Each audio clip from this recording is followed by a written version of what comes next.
Hello everyone, welcome to all in the next class. Dear student, in previous classes we have already studied that what is volcano and what is the meaning of word volcano. Now in this class we will study the types of volcanoes. So dear student, there are three types of volcanoes. We have already studied that active volcanoes, dormant volcanoes and extinct volcanoes. So in this class we will define it, that what are these. What is the meaning of active volcanoes? These volcanoes are active and may erupt anytime or have erupted in recent past. Active volcanoes वो volcanoes होते हैं जो या तो active हैं या फिर ऐसी कोई गुंजाइश है कि वो जो है फ्यूचर में वो फिर से इरप्ट हो जाए, ठीक है। या फिर ऐसा कोई वोल्केनो जो अभी रिसेंटली मतलब कुछ समय पहले अभी जो है वो एक्टिव था और अभी शांत है, लेकिन आगे वो कब जो है फिर से स्टार्ट हो जाए उसका कोई सही नहीं है। तो इस तरह के जो वोल्केनोज होते हैं इसे हम एक्टिव वोल्केनो कहते हैं, ठीक है। अब कुछ एक्टिव वोल्केनोज जो काफ़ी फेमस हैं उनके नेम हैं, जैसे आपका है एक mount Vesuvius, then after mount Fuji, mount Erebus. ये कुछ आपके एक्टिव वोल्केनोज के ये एग्जाम्पल हैं, ठीक है।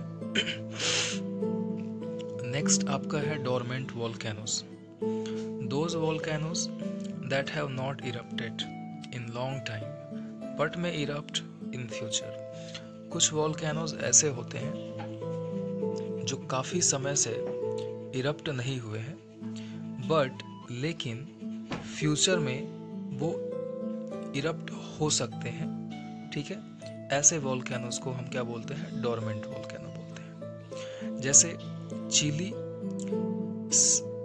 सिटिक एंड अलास्का, ये कुछ आपके डोरमेंट वोल्केनोज के एग्जाम्पल्स हैं, ठीक है। तो अब यहाँ पे एक्टिव वोल्केनो और डोरमेंट वोल्केनो में दोनों में डिफरेंस क्या है? एक्टिव वोल्केनोज क्या है कि वो कभी भी इरप्ट हो सकते हैं सॉरी, और दूसरा कि वो रिसेंटली हो सकता है कि वो अभी कुछ दिन पहले, अभी आपके कुछ महीनों कुछ सालों पहले वो इरप्ट हो रहे हों और अभी 2-4 साल से बंद पड़े हों, लेकिन अभी फ्यूचर में वो इरप्ट हो सकते हैं। या फिर एक्टिव वोल्केनो ऐसे भी होते हैं जो हमेशा लगातार उसमें से जो है लावा निकलता रहता है। लेकिन डोरमेंट वोल्केनो में क्या होता है? ये वोल्केनो ऐसे होते हैं जो काफ़ी लंबे समय से जो है शांत हैं, लेकिन फ्यूचर में वो कभी भी आपके एक्टिव हो सकते हैं, ठीक है। ओके, नेक्स्ट जो आपका है वो है extinct volcano. Extinct volcano is one that has not erupted for thousand of years. ये वो वोल्केनो होते हैं जो कई हजार सालों से लेकर के अभी तक जो है क्या है, ये इरप्ट नहीं हुए हैं, ठीक है। In this category of volcanoes, the erupting activities are completely subsided. मतलब कि इस तरह के जो वोल्केनो होते हैं उनमें जो इरप्टिंग एक्टिविटी होती है, जो मतलब हमेशा उसमें से लावा निकलने का जो प्रोसेस होता है, वो हमेशा के लिए क्या हो जाता है? पूरी तरह से बंद हो गया रहता है, ठीक है। और इसमें कोई चांस नहीं रहता है कि ये आगे जो है फ्यूचर में इरप्ट होंगे। Some islands have been formed by the eruption of undersea volcanoes. अब कुछ वोल्केनोज सीज मतलब समंदर के अंदर भी जो है इरप्ट होते हैं। तो उनके इरप्ट होने की वजह से क्या होता है कि जब वो इरप्ट होते हैं तो उसमें से लावा बाहर आते हैं, और जब वो लावा ठंडे होते हैं तो माउंटेन बन जाते हैं। तो इस वजह से बहुत सारे जो आइसलैंड्स हैं वो भी बने हैं ओशियन के अंदर, ठीक है। सम ऑफ द आइसलैंड क्या होता है? आइसलैंड मतलब होता है जैसे पानी, ये चारों तरफ पानी है और उसके बीच में अगर कहीं आपकी ये ज़मीन है ठीक है ना, तो इसी को हम लोग आइसलैंड बोलते हैं। तो मान लो ये ओशियन है और यहाँ पे कोई एक वॉल्केनो इरप्ट हुआ, इसमें से लावा बाहर आया, बहुत सारे माउंटेन यहाँ पे बन गए और ये माउंटेन इतने ऊंचे हो गए कि ये पानी के लेवल से ये ऊंचे हो गए, ठीक है। और यहाँ पे जो है बहुत सारे प्लांट्स हो गए, बहुत सारे यहाँ पे एनिमल्स, बहुत सारे लिविंग थिंग्स यहाँ पे आके बस गए, तो ये एक आपका आइसलैंड हो गया, ठीक है। Okay, some of the extinct volcanoes are, अब कुछ एक्सटिंक्ट वॉल्केनोज के एग्जाम्पल भी आप जान लो, जैसे Mount Egmont New Zealand and Mount Kilimanjaro in Tanzania, ठीक है। माउंट एजिनोंट ये कहाँ पे है? माउंट एजनियोंट ये आपका न्यूजीलैंड में है, और माउंट जो किलीमंजारो है ये आपका कहाँ पे है? ये तंजानिया में है, ठीक है। ये दो आपके एक्सटिंक्ट वॉल्केनोज के एग्जाम्पल हैं। ऐसा नहीं है कि ये दो ही हैं, और भी हैं, ठीक है, लेकिन यहाँ पे सिर्फ आपको दो एग्जाम्पल्स दिए जा रहे हैं, ठीक है। अब एक इसमें एक अलग टॉपिक आपको दिया है बॉक्स में बना के, हॉट स्प्रिंग। ये हॉट स्प्रिंग क्या चीज़ है? Water from the ground gets heated in volcanic rocks and comes out from the ground in the form of fountains of hot water. These are called hot spring or geysers. Actually क्या होता है कि हम जानते हैं कि अर्थ ground के अंदर वाटर है, वाटर का एक लेवल है।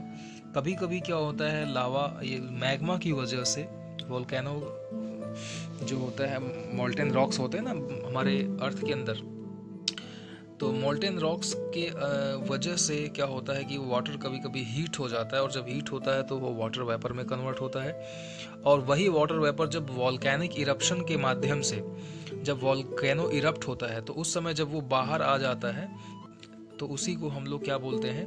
उसको हम लोग हॉट स्प्रिंग बोलते हैं, या फिर उसको आप गीज़र बोल सकते हो, ठीक है।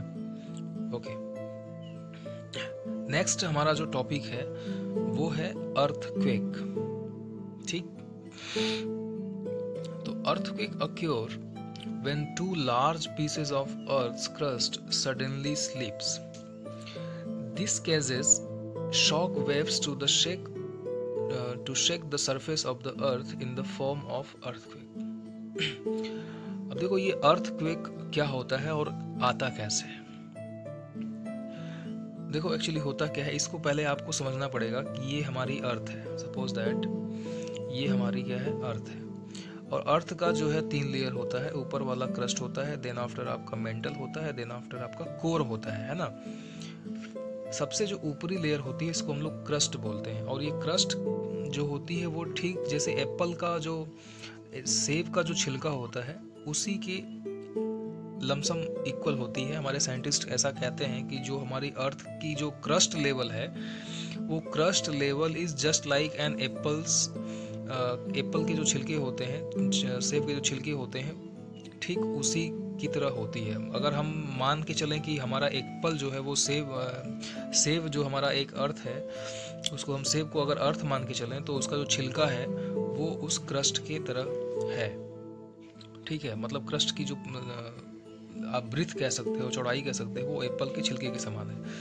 तो होता क्या है, जो हमारा अब दूसरी चीज़ ये है कि जो हमारा जो ये क्रस्ट है, ये क्रस्ट जो है ये हमारी प्लेटों से मिलके बनी होती है, जिसे हम टेक्टोनिक प्लेट्स बोलते हैं। क्या बोलते हैं? टेक्टोनिक प्लेट्स, ठीक है। ये टेक्टोनिक प्लेट्स क्या होती हैं? ये मूव करती रहती हैं। क्या करती रहती हैं? ये मूव करती रहती हैं। बहुत सारी जो है ये टेक्टोनिक प्लेट्स होती हैं, और ये टेक्टोनिक प्लेट्स इतनी बड़ी होती हैं कि इस पे ये पूरी कंट्री आपकी आ जाती है। जैसे सपोज दैट इंडिया जो कंट्री है उसका टेक्टोनिक वो सिर्फ एक ही टेक्टोनिक प्लेट्स पे डिपेंड है, ठीक है। तो ये अब जो टेक्टोनिक प्लेट्स होते हैं ये मूव करती रहती हैं। तो सपोज दैट कभी कभी मूव करते करते क्या होता है कि ये दूसरी किसी प्लेट से जा कर के टकरा जाती हैं, ठीक है। और जब ये टकराती हैं तो वहाँ पे क्या होता है, टकराने की वजह से अब जब ये तो प्लेटें जब टकराएंगी तो इसके ऊपर तो बहुत सारे जो है माउंटेन्स हैं, रिवर्स हैं, सीज हैं, है ना। बहुत बड़े बड़े जैसे माउंटेन्स हैं, ये सभी इस पे टिके होते हैं। तो जब ये टकराती हैं तो उसी की वजह से क्या होता है, एकाएक वाइब्रेशन हो जाता है, एकाएक शॉक हो जाता है, है ना। तो उसी की वजह से वाइब्रेशन होता है और पूरे जो है वो अर्थक्वेक वाली जो है सिचुएशन आ जाती है। अब इसको थोड़ा सा हम इसको आगे समझते हैं।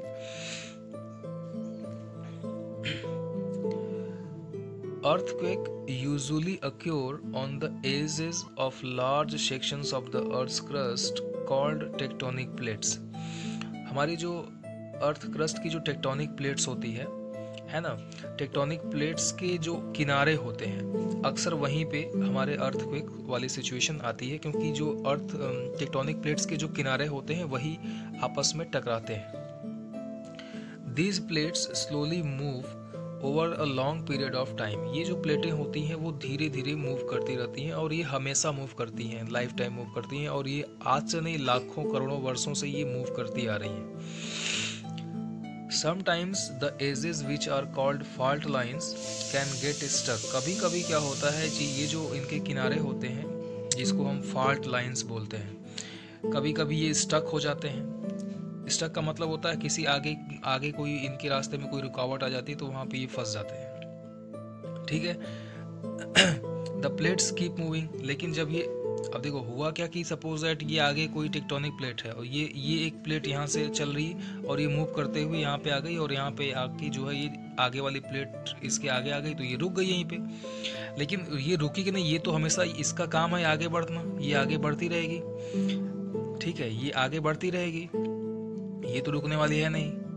लेकिन जब अब आगे रुकावट आ गई तो क्या होगा, जब रुकावट कोई चीज़ आ गई आपके सामने, कोई चीज़ आ गई तो आप क्या करोगे, आप उसके ऊपर प्रेशर डालोगे। प्रेशर की वजह से क्या होता है, कभी कभी जो किनारे होते हैं वहाँ पे एकाएक वहाँ पे जो है उनमें जो है क्या होती है, प्रेशर की वजह से भी वो अर्थक्वेक आ जाता है, ठीक है।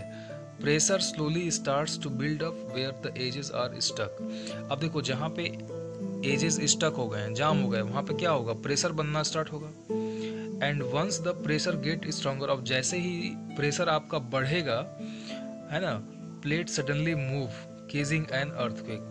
अब सपोज दैट कि ये बड़ी प्लेट है और ये यहाँ पे छोटी प्लेट है, ठीक है।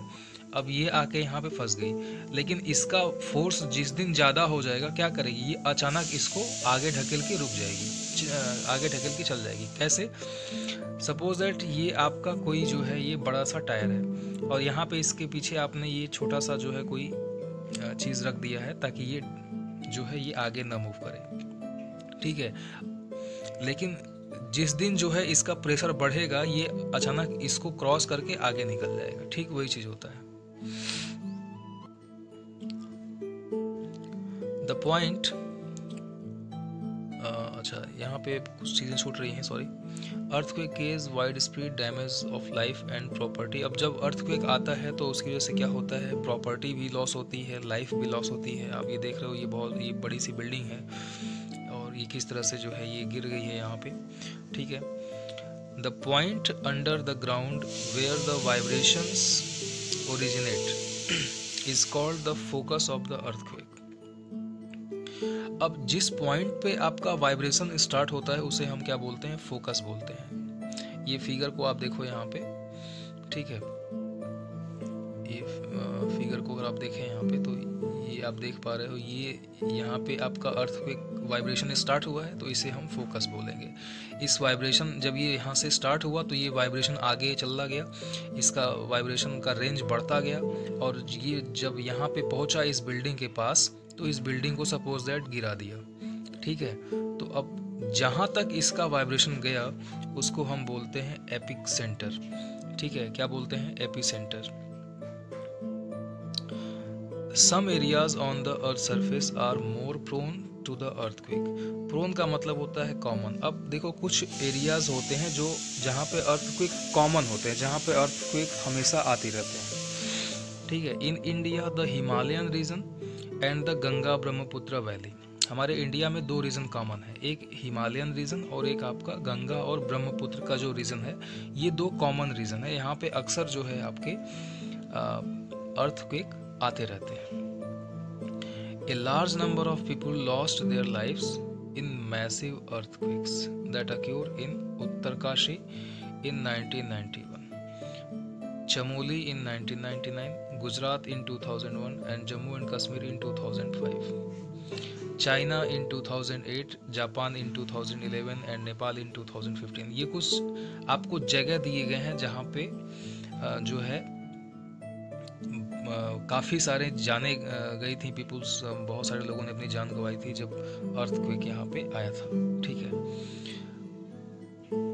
So guys, we will meet in the next class. I hope you will got understand this topic clearly.